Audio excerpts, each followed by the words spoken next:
Okay, next question. The ovule of an angiosperm is technically equivalent to option A, megaspore mother cell, option B, megaspore, option C, megasporangium, option D, megasporophyll. Okay, so here ovule, it is also called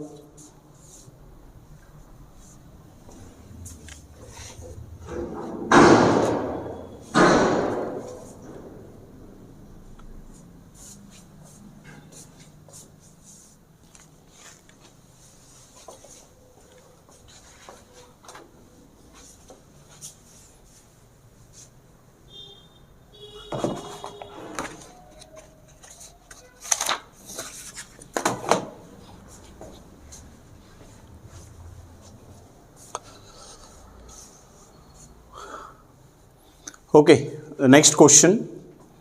The ovule of an angiosperm is technically equivalent to option A, megaspore mother cell, option B, megaspore, option C, megasporangium, option D, megasporophyll. So here ovule of an angiosperm, it is also called a megasporangium. Okay, ovule ಮತ್ತು megasporangium ಎರಡು ಒಂದೇ. Okay, so therefore the correct option is C. Next question.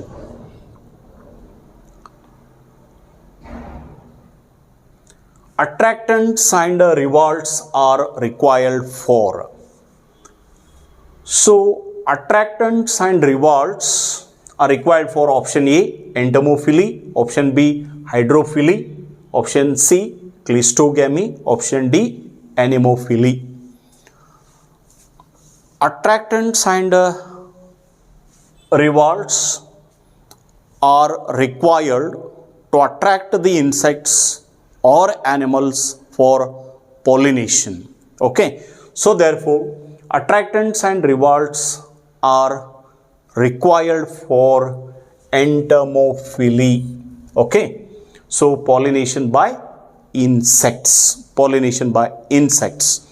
To attract the insects, plants, they provide rewards.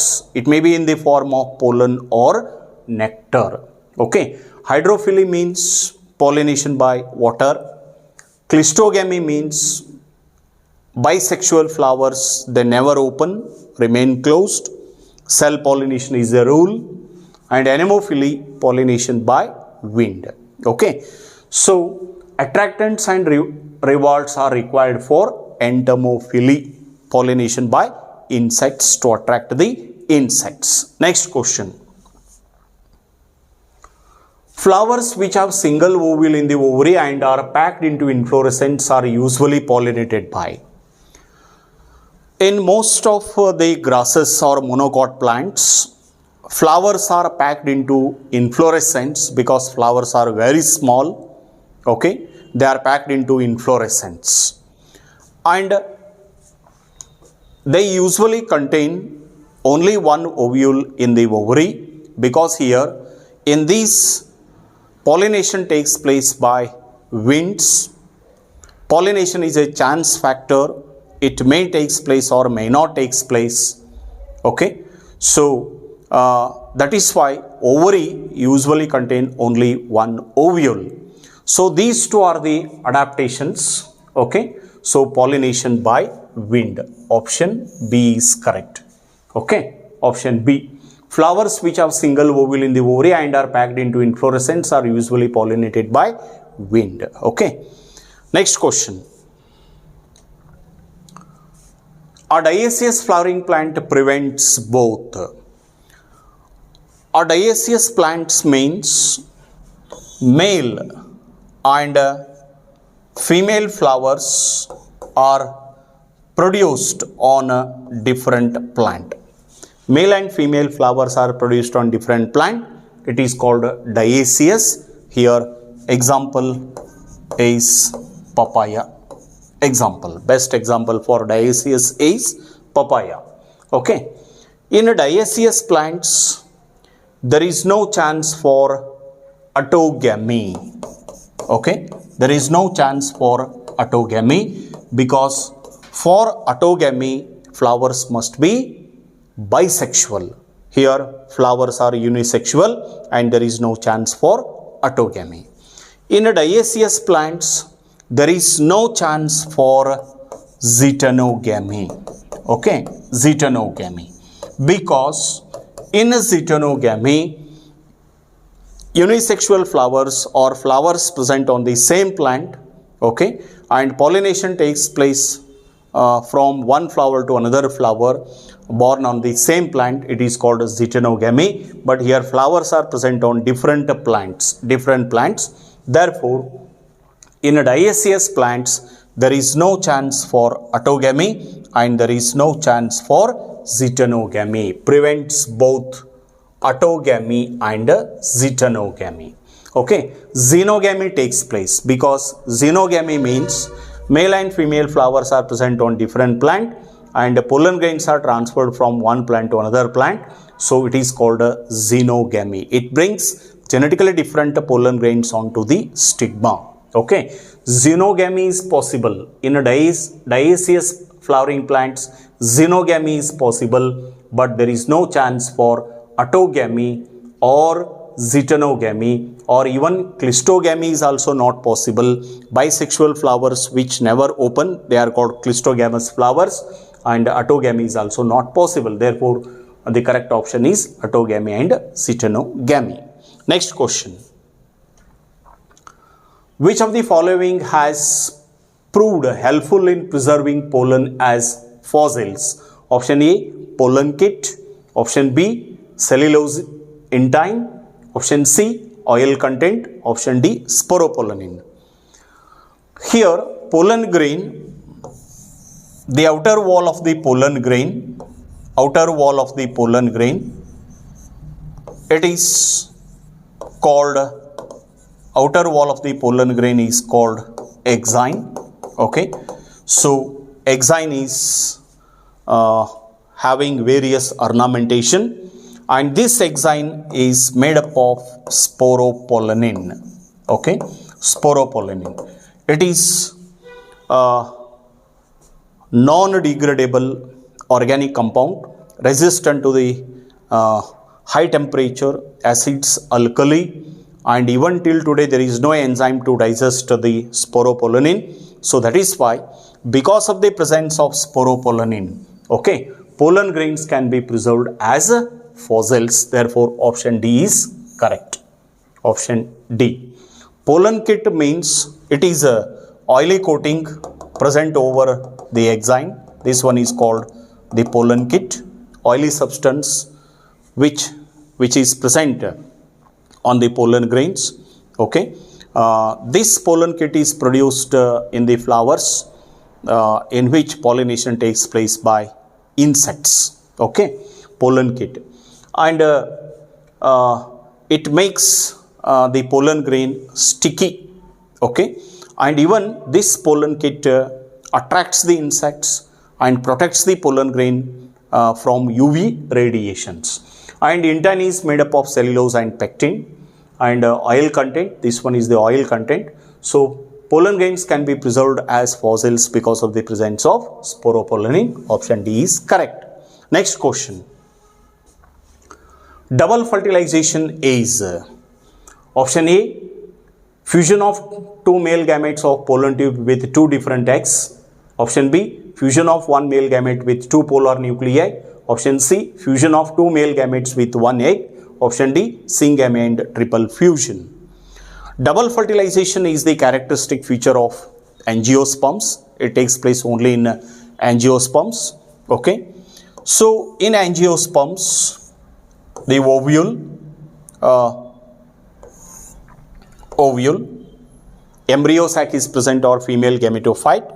Here, two synergids, one egg cell, two polar nuclei, and three antipodal cells.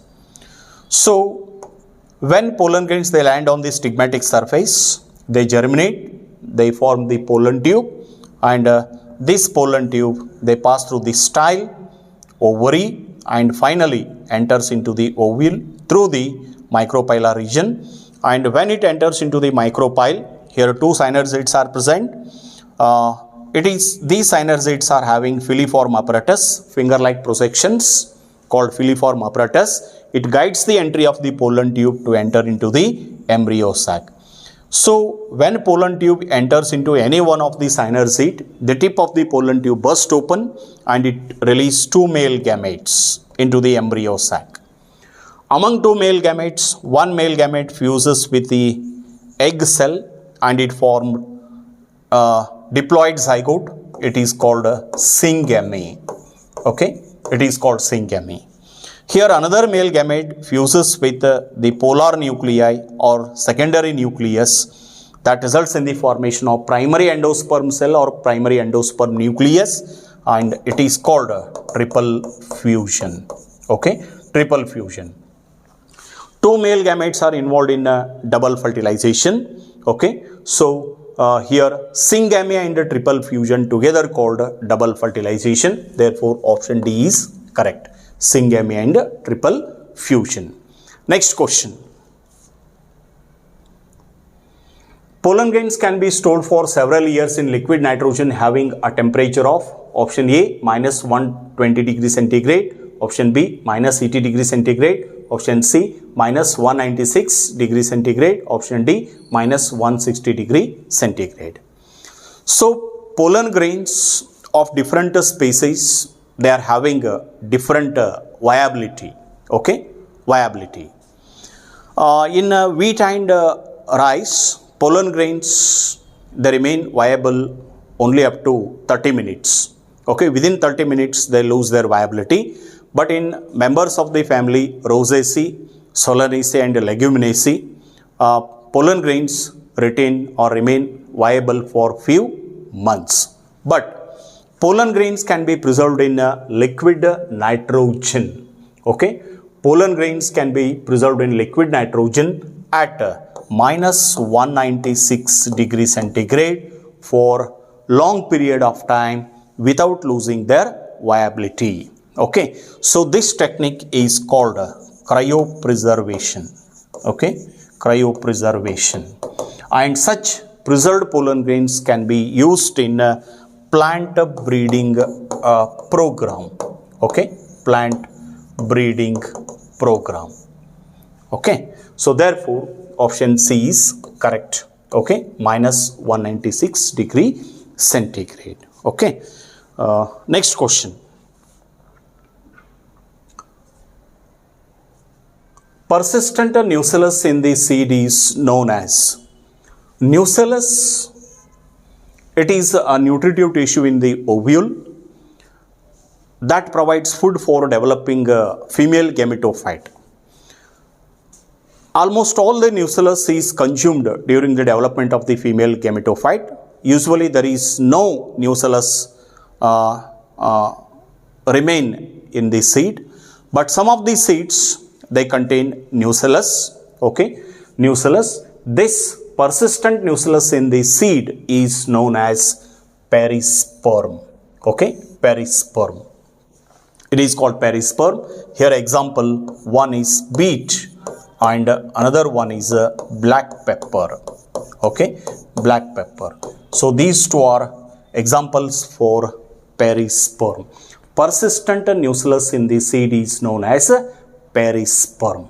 Okay, so hilum, it is the region where the funicle attaches to the ovule, or it is a scar on the seed where it is attached to the funicle. Okay, so hilum. Next one, tegmen. Testa is the outer coat of the seed. Okay, testa. Inner seed coat, it is called tegmen, and chalaza, it is the posterior end of the ovule, posterior side or posterior end, chalaza. Therefore, persistent nucellus in the seed is known as perisperm. Okay, next question. Which of the following statements regarding post-fertilization in flowering plants is incorrect? Post-fertilization means after fertilization. after fertilization. After fertilization. What are the events that takes place after fertilization? So here zygote develops into embryo. This statement is correct. After fertilization, zygote develops into embryo. Statement is correct. Central cell develops into endosperm. It is also correct. It is the larger cell. It develops into endosperm, which provide nutrition to the developing embryo. This statement is also correct. Ovules develop into embryo sac. So this statement is wrong. Okay, because ovules develop into seeds. After fertilization, ovules develop into seeds, not the embryo sac. Okay, this statement is wrong. And ovary after fertilization develops into fruit. So this statement is also correct. Therefore, the incorrect one is option C. Ovules develop into embryo sac. But the correct one is ovules develop into seeds after fertilization. Next question.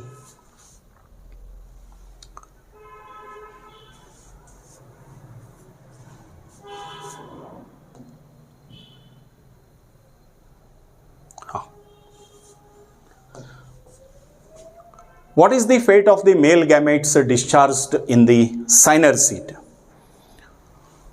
When pollen tube enters into any one of the synercid, the tip of the pollen tube bursts open and it releases two male gametes.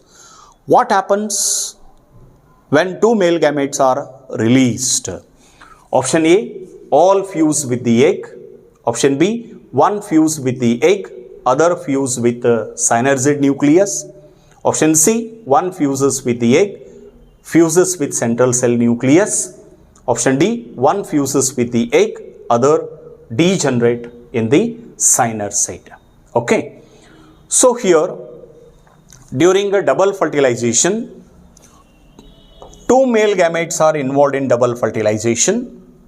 One male gamete fuses with the egg.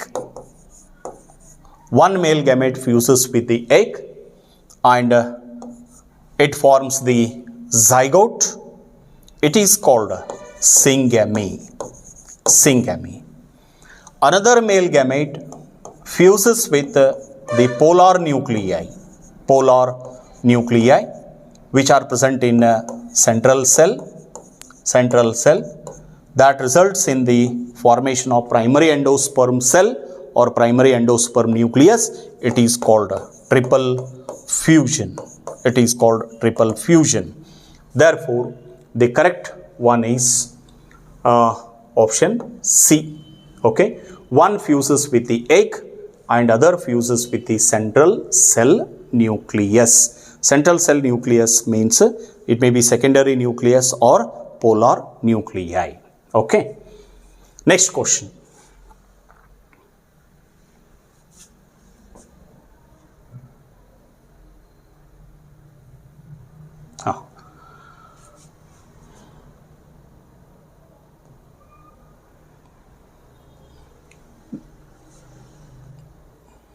The body of the ovule is fused with the funicle at option A, micropyle, option B, nucellus, option C, chalaza, option D, hilum. So this one is the ovule, okay, ovule containing the female gametophyte or embryo sac, and this one is the stalk of the ovule. The stalk of the ovule is called funicle, okay. This one is the funicle and this is all the ovule. This part, the region where the funicle attaches with the ovule, okay, or ovule attaches with the funicle, this region is called hilum, okay. This part is ovule and this is the funicle. In this region, both are fused, okay. Therefore, option D is correct, hilum. It's not the micropyle. Micropyle is here, okay. Nucellus is here, okay. Nucellus is here, okay. And this one is the chalaza. Okay, so body of the ovule is fused with the funicle at hilum. Okay, next question.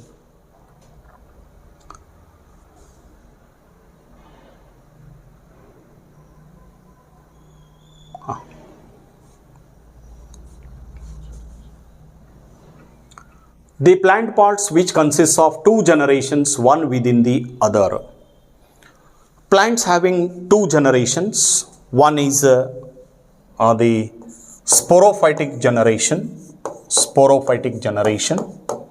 and another one is gametophytic generation. Okay, sporophytic and gametophytic generations. So here pollen grains, option A or the first one, pollen grains inside the anther. Pollen grain is the male gametophyte and it is present inside the anther. Okay, pollen grains inside the anther. Anther is sporophyte. Pollen grain, this one is, or these are the pollen grains.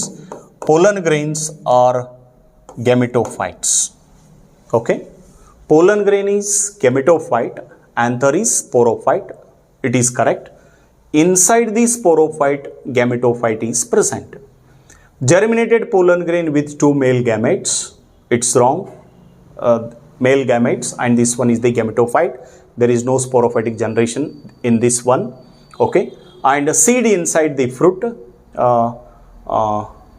Here also there is no gametophyte or the gamete. Next one, embryo sac inside the ovule. So this one is the ovule and here embryo sac is present. This ovule is a sporophyte and embryo sac is gametophyte. Okay, therefore pollen grains inside the anther and embryo sac inside the ovule.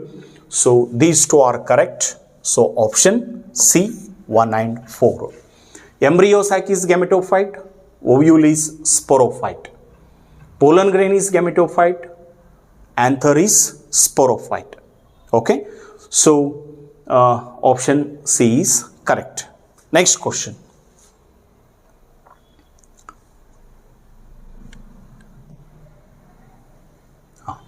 Which of the following is incorrect for wind pollinated plants? Option A, pollen grains are light and non-sticky. Wind pollinated flowers, they have some adaptations. They exhibit some adaptations. Pollen grains are light and sticky. Okay. Here, pollen grains of wind pollinated flowers are non-sticky. Okay, non-sticky, light and non-sticky, it is correct. And option B, well exposed stamens and stigma. Okay, option C, many ovules in each ovary. Option D, flowers are small and not brightly colored. So when we consider all these four options, pollen grains are light and non-sticky. So that is why pollen grains, they are easily carried by the wind. If they stick onto each other, the weight of the pollen grain increases. So that is why wind pollinated pollen grains, they are light and non-sticky. It is correct. They have well exposed stamens and stigma because pollen grains are carried by the wind and stigma traps the pollen grain. Okay, exposed stamens and stigma, it is also correct. And many ovules in each ovary. So this statement is wrong. Okay, this statement is wrong because wind pollinated plants, they are having a single ovule in the ovary. Here they have given many ovules in each ovary. Because why they are having single ovule in each ovary? Because the chances of pollination are very less. Pollen grains are carried by the wind. Chances of pollination are very less. So that is why they are having single ovule in each ovary. Therefore, this option is incorrect. Incorrect. Flowers are very small and not brightly colored. So, this statement is also correct. So, flowers are small, that is why they are packed into inflorescence, and flowers are not brightly colored. If flowers are colored, so it is an adaptation to attract the insects or animals for pollination. Okay. So, therefore, option C is correct. Next question. In some plants, thalamus contributes to fruit formation. Such fruits are termed as option A, parthenocarpic fruit, option B, false fruits, option C, aggregate fruits, and option D, true fruits. Okay. So, here parthenocarpic fruits means fruits formed without fertilization, and they are seedless fruits. Okay, parthenocarpic fruits. So, false fruits means if fruit is formed from any part of the flower other than the ovary. If fruit is formed only from the ovary, it is called true fruit. If thalamus also contributes in the fruit formation, such fruits are called false fruits. Therefore, option B is correct. Okay. In some plants, thalamus contributes to fruit formation. Such fruits are termed as false fruits. Okay. For example, apple. Okay. Apple is an example for false fruit because thalamus is edible part. Okay. Next question. A typical angiosperm embryo sac at maturity is embryo sac, female gametophyte or embryo sac. It is having 2 synergids, 1 egg cell, 1 central cell containing 2 polar nuclei, and 3 antipodals are present. Okay. So, here matured embryo sac, it is having 7 celled and 8 nucleate structure. 7 celled, 8 nucleate structure. Okay. Option A, 8 nucleate, 8 celled. Option B, 8 nucleate and 7 celled. Option C, 7 nucleate and 8 celled. Option D, 7 nucleate and 7 celled. So, here mature embryo sac is 7 celled and 8 nucleate. Okay. Next question.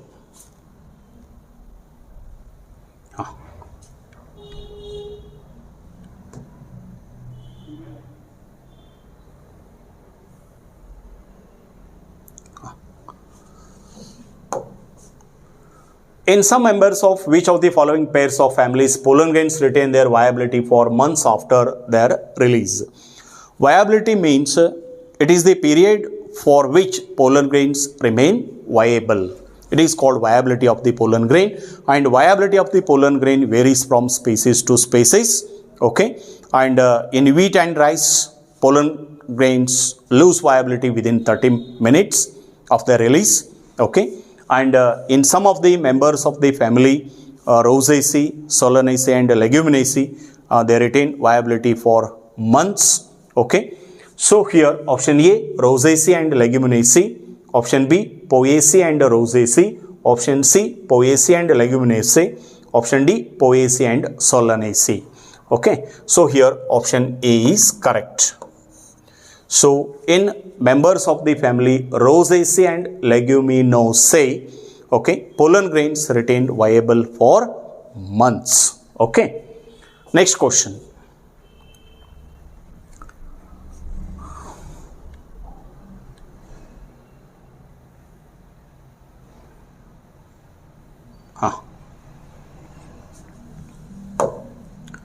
The term used for transfer of pollen grain from anther of one plant to stigma of different plant, which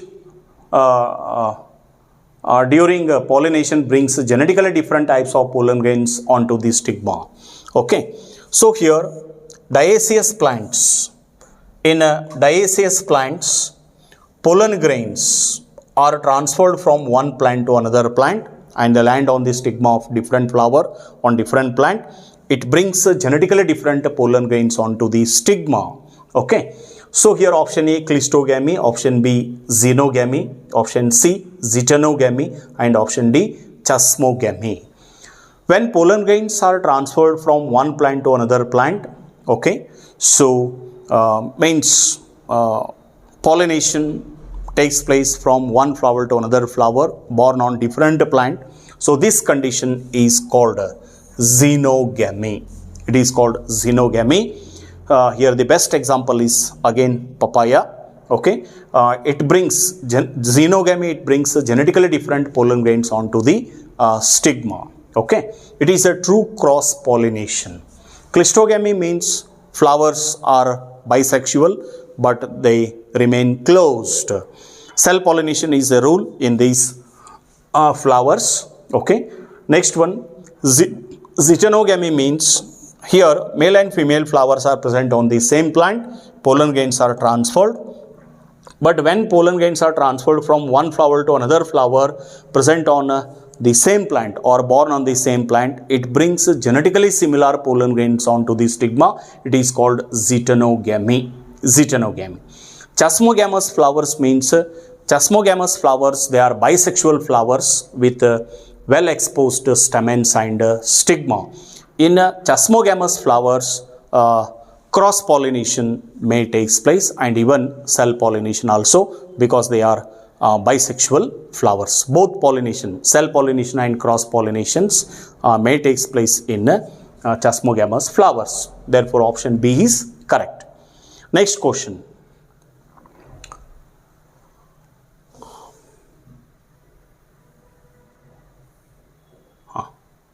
Here two statements. Statement 1, cleistogamous flowers are invariably autogamous, and statement 2, cleistogamy is disadvantageous as there is no chance for cross pollination. Okay, so first we consider statement 1, cleistogamous flowers are invariably autogamous. Cleistogamous flowers are bisexual flowers, they remain closed. When flowers remain closed, there is no chance for cross pollination. Cell pollination is a rule. Okay, so therefore cleistogamous flowers are invariably autogamous. This statement is correct. Statement 2, cleistogamy is disadvantageous as there is no chance for cross pollination. Cleistogamous flowers, they remain closed. There is no chance for the cross pollen to land on the stigmatic surface because flowers remain closed. There is no chance for cross pollination, and it is disadvantageous because cross pollination, if cross pollination takes place, it leads to variation, and variation leads to the formation of new species. Okay, so this one is disadvantageous as there is no chance for cross pollination. Here both statements are correct. Both statements 1 and statement 2 are correct. Option C. Okay, statement 1 and statement 2 are correct. Both statement 1 and statement 2 are correct. Next question. Identify the incorrect statement related to pollination. Option A, flowers produce foul odors to attract flies and beetles to get pollinated. Option B, moths and butterflies are the most dominant pollinating agents among insects. Option C, pollination by water is quite rare in flowering plants. Option D, pollination by wind is more common among abiotic pollination. So here the first one, flowers produce foul odors to attract flies and beetles to get pollinated. It is correct. This statement is correct. Flowers, they produce the foul smell or the odor, and to attract the flies and beetles. Okay, this statement is correct. Next one, moths and butterflies are the most dominant pollinating agents among insects. Among insects, okay, moths and butterflies are not the dominant pollinating agents. Okay, dominant pollinating agents among insects are bees. Therefore, this statement is wrong. Okay. Bees are the most dominant pollinating agents among insects, not the moths and butterflies. This statement is wrong. Option C, pollination by water is quite rare in flowering plants because here the pollination takes place by water and pollination by water, it takes place in about 30 genera, especially monocotyledon. Okay, this statement is also correct. And pollination by wind is more common among abiotic pollination. This statement is also correct. Therefore, incorrect one is option B. Okay, option B is incorrect. Next question. Which part of the fruit labeled in the given figure makes it a false fruit? Okay, so here this one is A, B, and this one is the C. Okay, so here A, it represents the epicarp, and B represents the mesocarp and endocarp. D represents the seeds, and C represents the thalamus. Okay, so here false fruit means fruit formed from the thalamus. In some plants or some plants, thalamus also contributes in fruit formation. Okay, such fruits are called false fruits. Here example again, apple. Okay, so this C part, it represents the thalamus. Okay, thalamus. Okay, therefore C thalamus, D seed. Okay, A mesocarp, B endocarp. Here false fruit means the fruit which is formed from the thalamus, that is C. Option A is correct. Option A is correct. Next question.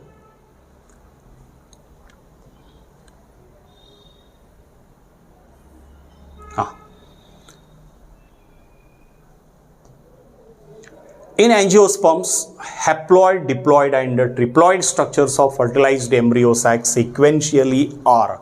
Haploid means single set of chromosome, diploid 2 sets of chromosome, okay, and triploid having 3 sets of chromosome. So option A, synergids, antipodals and polar nuclei. Synergid is haploid, antipodal is haploid, polar nuclei also haploid. Okay, haploid. Synergids haploid, primary endosperm nucleus triploid, zygote is